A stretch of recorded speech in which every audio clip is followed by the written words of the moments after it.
Hi, I'm Jake. And welcome to the Ashford College Spotlight podcast. So today we have two lovely guests, Grace and Abby. What courses are you in? We are both in level 2 health and social care. Awesome. So we obviously know through doing some research that you guys both play some very special roles within the college. So would you like to tell us about those, starting with Grace? I'm part of the student union and my role is communications and marketing. Awesome. I'm a class rep for health and social care. Awesome. So what type of things does that entail? What do you do? So for my role, I have to create posters and help Megan, our enrichment officer, with emails and just try and get the word out about different events that we have. And as the class rep, what's your role? So I take any concerns or opinions that students have and then voice them either to the student union or to the tutors. Awesome. Yeah, that sounds quite cool. It sounds very important. It's a vital role I think both of you play in this college. So of course, how long have you both been doing your roles now? I've been communications officer for 2 years. 2 years, Yeah. Wow. I started as class rep in October. So it's safe to say both of you have had a fair amount of experience doing this role. What skills do you think you've gained from doing this? I think my confidence have definitely builded for it because you obviously have to talk to a lot of people. And when I first started off at the college, I was such a shy student. I wouldn't talk to anyone. So it actually helped build it. And my spelling's gotten much better. Yeah, I think the same really, just talking to people I wouldn't really talk to normally. Yeah, no, that's awesome. It's nice to see. I can imagine you probably look back and you think, wow, I've come a long way. So why did you both apply for the roles you have now? So I first applied for it when I first joined the college to build up my confidence. And then my second course, I was like, I actually really enjoyed this and I want to be able to see what else I can bring to the college. Yeah. So I went for communications again, which is I like that role. It's quite a calm role, but you still get quite a lot involved. Yeah. Yeah, same really. I liked, the involvement. I didn't want as much commitment, to be honest, as the student union, but I still get to, be involved and voice other people's opinions for them. That's awesome. Yeah. So if you don't mind me asking, how would students go about applying to the union and why did you apply, Grace? For students to apply to the student union, you would have to go to Megan in the breakout area. I think we do have some more roles left, but if not, if you're coming back next year, you can reapply to Megan. And the reason why I applied again was to make sure that I know what I was bringing to the college and seeing the different aspects of different people. Yeah, that's awesome. So through speaking to obviously Megan, who you work quite closely with, we found out about something called the Young Carers. We were wondering if you could tell us a little bit about that, as it's obviously quite an important part of the college community. Yes, so in our course, we were talking about young carers and some of them have identified themselves in our course. So I went and did research and found out there was a day coming up for young carers. So I asked Megan about what we could do to know that the young carers feel that they are noticed in the college and that we do respect them for what they do. So we have decided to do a movie day on the 16th of March from 4:30 till 7. And you're going to be watching The Kingsman, which is quite good, but it's more to give young carers a break from obviously looking after the people that they do and don't necessarily have to have the paperwork to say that you're a carer and that you're being paid to do it. If you're a young carer looking after someone, we want you to know that we do respect you and we would like to help you in any way that we can. That's awesome. Yeah, I think that's a lovely cause, I'll be honest. And I think obviously, like you said, there's probably a lot of people in the college who maybe aren't willing to step forward and say, yeah, I am a young carer. And the fact that you're not looking for paperwork or anything like that to say that someone is a young carer, you're just taking their word for it. Yeah. And the college is just opening their arms to help these people and the efforts that they're making to help other people. It is quite an important case that I don't think a lot of people identified it as. I didn't even realise there was a day for it. So it was actually quite sweet when I found it out. No, I'm sure lots of people really appreciate that. Yeah. I hope so. Yeah, no, I mean, I can imagine it's, being a young carer, I can imagine it's a very stressful role to have, especially, say, if you've got coursework on top of that, whether you're doing an apprenticeship of sorts. Those are stressful things in themselves. And to add more to that, I can imagine the stress. It's unbelievable. So I think events like this, I really think it's fantastic. Okay, so our next segment is quickfire questions. I'm going to pass you on to Jake to start us off. So are you both ready for the quickfire questions? Yeah. Yeah. All right. So, what animal would you be in another life? I'd be a sloth because I want to be lazy. I respect that. Probably a bird because I like how they get to fly and see the world. Yeah, I actually really like that answer. If you could have an unlimited supply of one thing, what would it be? Pens. Probably knowledge. That is a clever Yeah. one. That is a clever one. Why knowledge? Just to ask. I mean, You can never have enough knowledge. True. so to move away from knowledge, best restaurant you've ever eaten at? Weatherspoons. Yeah, I'm going to go with Yeah, spoons. it's a good restaurant, let's be real. That's like a no-brainer. It's cheap and cheerful. If you had to be a Disney character, what character would you be? Rapunzel. I feel like I'd be the crab from The Little Mermaid, like telling my friends off. That's a To good be one. honest. That's a good answer. That's a good one. I've never, to be honest with you, that would have been like the last one that I would have expected anyone to say. That's really funny. If your life was a story, what would it be titled? A journey that never ends. A journey that never ends. And yours is just Nothing. blank. Just Yeah, a blank. blank. All right, cool. Coffee or tea? Coffee. To be honest, I don't drink neither. That's fair. That's Are fair. you one of those people that don't like hot drinks?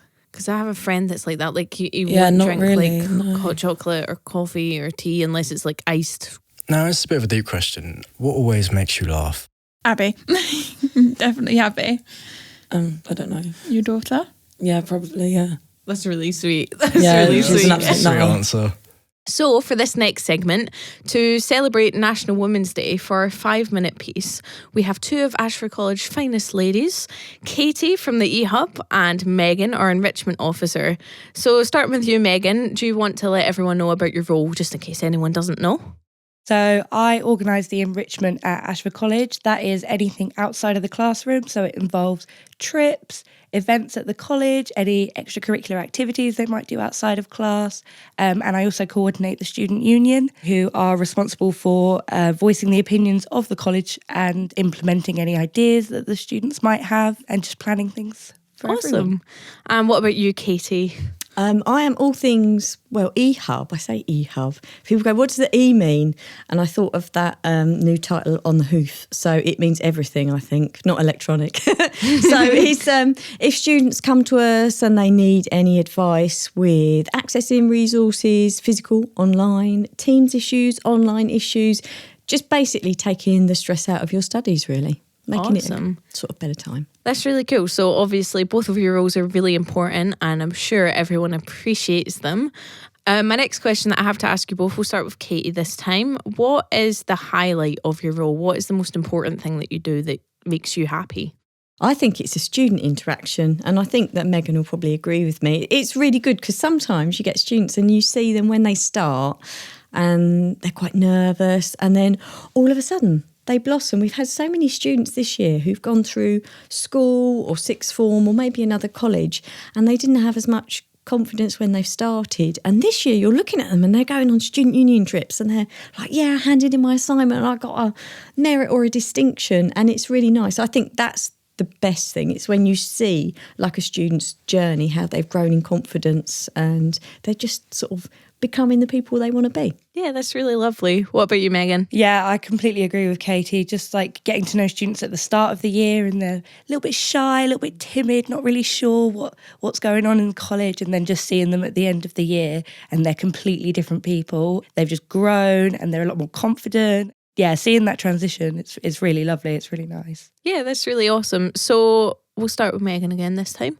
If there is anything at all that you would want to let everyone know to do with anything that you're doing, trips, enrichment. Yeah, so I think the biggest event we've got coming up is our Celebration of Cultures. So it's going to be like a fair style event, and we've got dancers, musicians, storytellers, stalls about like history and religion and different things like that. And it's just going to be a big celebration of like the diversity and all the different like backgrounds of our students, our staff, and just to really like educate and celebrate the variety that we have here. That's really lovely. I imagine it's probably really appreciated by students because we do have such a diverse college. There's so many people from different backgrounds, and to show the appreciation for that is really great. And Katie, is there anything that you would like to let us know about to do with the eHub? Firstly, I'm going to your event, Megan. It sounds really good. Secondly, so we've got loads of different bits actually coming up. We've had some new ebooks in. Shout out to all my plumbers and electricians. We've got some really good new titles actually that the tutors have requested, and they're online now, available on your Teams page on your ebook shelves. Also, talking about new things, there has been like a massive increase in the amount of students who are interested in reading for pleasure, especially manga. So we've got loads of new manga titles in. And if you think that you need anything or you'd like any more resources, such as it could be manga, it could be textbooks, could be online books, just to pop in the eHub or message me or Vicky or one of the team on Teams. We're always happy to get new things in, because if you request it, then other people want to use it. And finally, my really, really, really, really, really exciting news is we've had a couple of work experience students with us from IT. I thought they were level 3 because they were that good, because I thought, my God, they must be off at uni next year already. But they're level 2 students, Ashford students. That's great. Just being amazing as always. And they've created a help page. So it's student guides for students by students. That's amazing. And we want to kind of do a little bit of beta testing. So any students who are interested to have a look at that page and offer some feedback, we'd love that. But it's really good. So it's kind of like user guides on all the stuff we talk about in induction, but students have created them. That's So really really awesome. cool, yeah. I'm sure that we can link that on the bottom of the podcast. And also after the show, I will ask Megan for a list of anything that's going on, and we can also put that in the description of the video. It's been really lovely talking to you guys today, and I'm sure everyone really enjoyed hearing about the roles that you guys play. Thank you so much. Thank you for having us. Thank you. Enjoyed it. Okay, so for this next segment, we have our college news, of course. I'm going to kick us off with the fact that we've got mock interviews. If you do want to participate in a mock interview, the best person to talk to would be Tom. We do love talking about Tom, Yeah. our careers advisor. He is located in the eHub in his little corner. Yep. If you have any questions at all about applications, CVs, but specifically mock interviews, which are obviously great to build your confidence and going for real life interviews, I reckon he would be a great guy to go talk to. Yeah, I agree with that. I feel like there's always been something about Tom. I think every week. I mean, feel like we bless should the have man. Tom He's a on great here. guy. We Tom, should. If We you're should, listening, actually. give us a shout. Come on the podcast for a 5-minute segment next week. Speaking of careers, 16th of March, there is a careers event happening at the college. And essentially what that is sort of similar to what you would see as an open day. I guess a bunch of businesses, a bunch of people looking to hire will come into the college and sort of present to you opportunities where you can discover what it is you would like to do once you finish college. Maybe you might be able to find an apprenticeship out of it. Yeah. Have you guys ever been to any of the careers fairs? I've not been to one at Ashford College yet, so... I have been, and it actually is a really good thing for students to do. It helps them figure out possible careers. They may be able to find somewhere where they can hand in their CV for an interview and just give them an idea of what's out there already and what could possibly be there for them at the end of college. Yeah, that's awesome. Yeah. I mean, I think that it's fantastic that college does that, because it's very important to look beyond what we're going to do once we're finished. So yeah, just a reminder that 16th of March, that is when the careers event is taking place. Awesome. So the next thing that we have going on is on the 21st of March, there is Community Week. I don't have a clue what that is. If I'm being honest, I kind of waffled about it last time on the podcast. I don't know what it is. I think Grace might know what it is, to be honest with you. So I'm going to ask Grace, what is Community Week? Communities Week is where Ashford College helps give back to the community. So we did have one in December, which our course did present boxes and cards for the elderly in care homes. Oh, So that's lovely. Yeah, Yeah, it that's is really really sweet. sweet. We talk about it in our class rep meetings about seeing what our courses would like to do for the community week and what they would like to give back to the community. Awesome. That's really cool. On the 18th of March, Red Nose Day. It's a charitable event. There's a lot of fundraising that happens. Do you both have any plans for Red Nose Day? Do you have a red nose? I do not, but I will be purchasing one down at reception. I'm going to buy one with teeth. I like the scary looking ones. I think it's funny. Yeah, wear it everywhere for the entire day. I mean, to be honest Exactly. with you, when we did our Christmas carol downstairs, I walked into town to McDonald's with a snowman hat. I was wrapped in tinsel with Grinch pajamas, a red nose painted on. So I'm not too concerned about walking about college with a red nose on, to be completely honest with you. No, that's quite bold.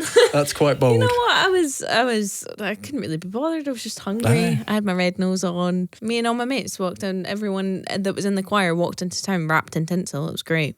Anyway, so on the 30th of March, we have the staff versus student football match, which should be interesting. This is taking place at Homewood Stadium, I believe, and there will be a minibus taking the teams there. I believe Deej is playing as well. I hope that is correct information. Otherwise, I'm going to be extremely disappointed. I think if you just shouted him out, he's going to have to do it. Yeah, Deej, if you're hearing this, you're going to have to play now because we've told everyone that you are. So It'd be interesting if Mark played as well. I don't think he would. I feel like Mark's he's the type to kind of stand there, like, you know how football managers stand there, like, looking really serious. Yeah, he's the I feel manager like- of all this. Yeah, He wants he's us the to score. manager. He is Yeah. the manager. Yeah, you're right.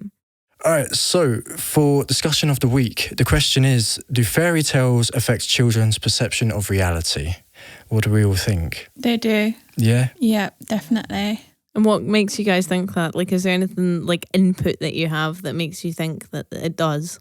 Fairy tales make it seem like your life is just all calm and there's no problems. But actually, when you get to it, being alive is hard. Yeah, I think we can all agree. You don't realise how much responsibility you have. And when you're in a fairy tale, it just seems like everything's taken care of by fairy godmothers. Yeah, no, that's true. But then to look at this question from another perspective, let's use Red Riding Hood as an example. You got the big bad wolf, eats the grandma, pretends to be the grandma. What kind of message do you think Yeah, this they could... definitely have morals behind them. Yeah. I think some of them do. Like some things, like say for example, the tortoise and the hare, where like it's about like taking your time and you'll get more out of it or whatever. I'm not really sure, to be completely honest with you.